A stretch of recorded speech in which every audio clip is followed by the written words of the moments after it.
Magandang umaga po. Ako si Avaliana D. Borja. Grade to Falcatat. Ito ang aking kwento. Si Paru-Paro at Alitap-Tap. Malungkot sa Alitap-Tap.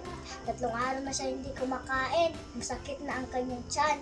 Kahit malakas ang ulan, hinahanap niya ang kaibigan si Paru-Paro. Hihingi siyang tulong dito. Nabigla si Paru-Paro na makita sa Alitap-Tap. Basta at naghihina ito. Dali-dali niya itong pinatuloy at pinakain.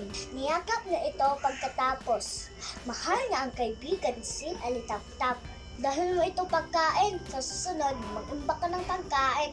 Sumama ng panahon, di ka magugutom. Payo ni Paru-Paro. Tatandaan ko kaibigan, salamat muli nakangiting wika ni Alitap-Tap. Masaya itong lumipad pa uwi. At dyan nagtatapos ang kwento ni Paru-Paro at Alitap-Tap. Hanggang sa muli!